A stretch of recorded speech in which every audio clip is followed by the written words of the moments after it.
The movie Dead Presidents came out in 1995 and it was directed by the Hughes Brothers. It's a movie that follows the story of Anthony Curtis. He starts off as a high school graduate that decides to join the military in order to fight in the Vietnam War, and we also see how life is for him after coming home from the war. The movie is indeed a cult classic, and it is one of the most memorable movies in Black cinematic history. However, 20 years after first seeing the movie, I have one particular issue with it, and that was how the movie attempts to paint Anthony in a sympathetic light.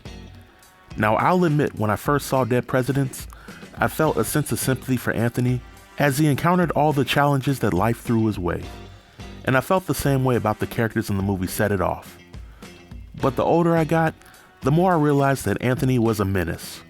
In my opinion, Anthony was the true villain of the movie, who not only lacked a decent moral code, but he doesn't really deserve any sympathy, and here's why.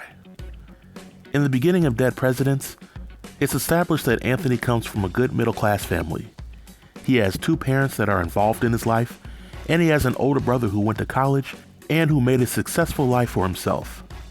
Instead of Anthony trying to be as successful as his brother, he hangs out with the likes of Skip and Joe, two friends who have no admirable goals or aspirations in life. Anthony also spends much of his time hanging out at a sketchy bar, which serves as the base of operations for a local bookie named Kirby. Now, at the beginning of the movie, it can be said that Anthony is still a kid, and kids sometimes don't make the wisest decisions. Now, I'll give Anthony some slack in that regard, but then we see Anthony sneaking around and linking up with Juanita in order to give her that good old pickle tickle.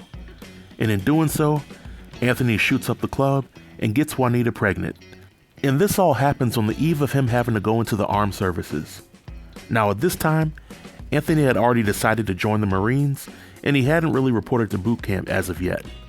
An argument could be made that if Anthony was really in love with Juanita, and if he wanted to spend the rest of his life with her, then at the very least, he could have asked to be discharged prior to reporting to boot camp. But Anthony never asked to be discharged, and the movie then progresses into Anthony's life during Vietnam. And during this time, we see that Anthony enjoys being at war and killing. So much so that he never makes time to write Juanita or their daughter. Anthony is at war for several years at this point, and he still doesn't want to acknowledge that he has a daughter that needs him. Now, I know that Anthony claimed that he intentionally blocked Juanita and their child out of his mind in order to remain alive during the war, but it seemed like Anthony was just selfish in my opinion. But after Anthony comes home from the war, he returns to see that things have really changed. We briefly see him reconnecting with his family, with Skip, Kirby, and most importantly with Juanita and the baby. It doesn't take Anthony long to learn that Juanita had been messing with a pimp named Cuddy while he was at war.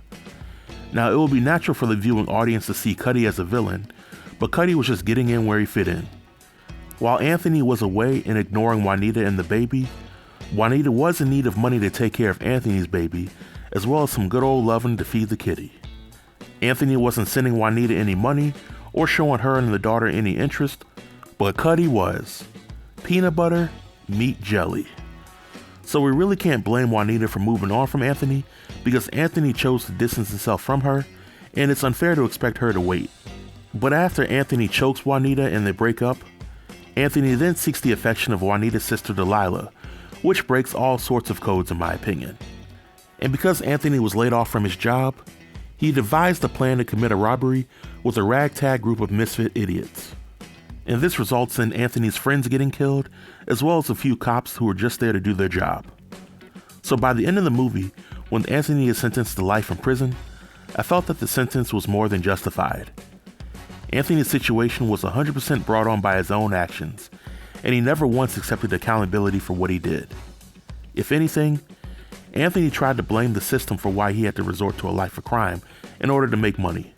But the harsh reality is that after he committed the robbery and Anthony had the cash, he spent little to no time mourning over the people that died during the robbery, nor did he attempt to make a plan on how to live off that money for the rest of his life. So yeah, Anthony was a villain, and if anything, Anthony should be in prison for the rest of his natural life. But that's just my opinion, and I would definitely like to know what you all think about the topic. Do you have any sympathy for Anthony, or do you feel that the punishment was deserved? Feel free to leave all comments below in the comment section, and I'll be sure to reply to everybody. Until next time, stay tuned and stay safe. Peace.